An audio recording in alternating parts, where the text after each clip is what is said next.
La crise sanitaire liée à la pandémie de la Covid-19 qui frappe le monde n'épargne aucun secteur de la vie. Décrété depuis le 10 mars 2020 en République démocratique du Congo, accompagné d'un état d'urgence pour pousser la population au strict respect de mesures barrières dans le but de stopper la propagation de ce virus dans la capitale, la ville-province de Kinshasa a été confinée de par ses frontières dans le seul but de contenir la maladie. 2 mois après, le choc de la pandémie s'est fait sentir dans l'économie nationale, beaucoup plus dans le panier de la ménagère avec la dépréciation de la monnaie locale face aux devises. À l'heure actuelle, le taux du dollar varie entre 2010 à 2020, contrairement au mois passé. Mike Bombole, président de Cambiste, en donne les causes. Le problème de la RDC avec les taux qui aujourd'hui nous constatons est en train de ne fait que monter, parce qu'on était à 2000, aujourd'hui on est à 2017, donc peut-être demain après-demain ça sera encore au-delà de ça. La crise sanitaire qui a frappé le monde entier n'a pas épargné la RDC. Donc la RDC aussi est victime de cette crise sanitaire. L'activité économique est au ralenti.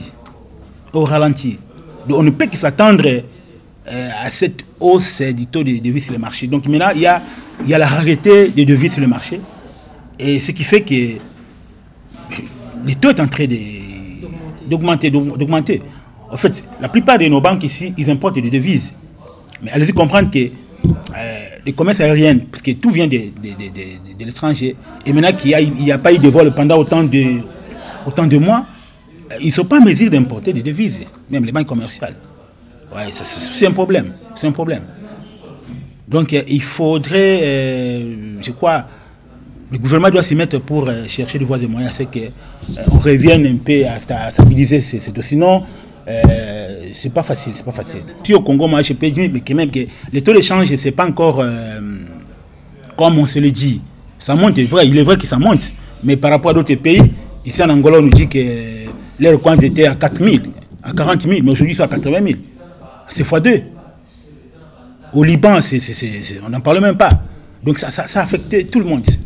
Au niveau du marché, les vendeuses et les acheteurs ne savent plus nouer les 2 bouts du mois.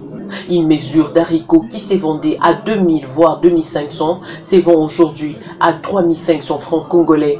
La farine de manioc qui s'est vendue à 800 francs congolais se vend aujourd'hui à 1500 voire 2000 francs congolais.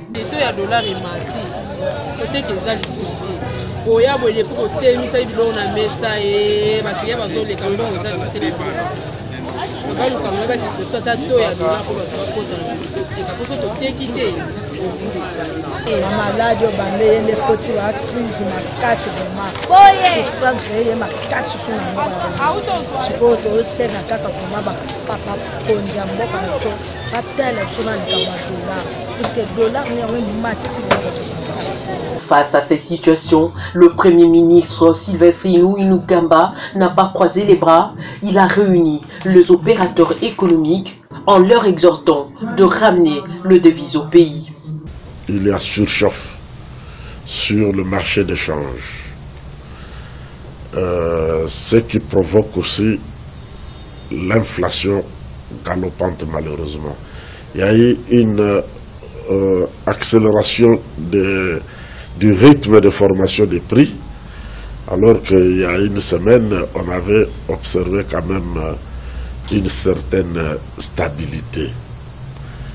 Et la cause se trouve, comme toujours, dans la faiblesse de mobilisation des recettes, en même temps que dans l'augmentation des dépenses de l'État, ce qui provoque un déficit. Malgré la fin de l'état d'urgence décrété officiellement par le chef de l'État, reste à savoir si Félix-Antoine Tshisekedi va lever définitivement cette mesure et de faire comme si rien n'était au moment où le pays enregistre le cumul de plus de 8000 cas.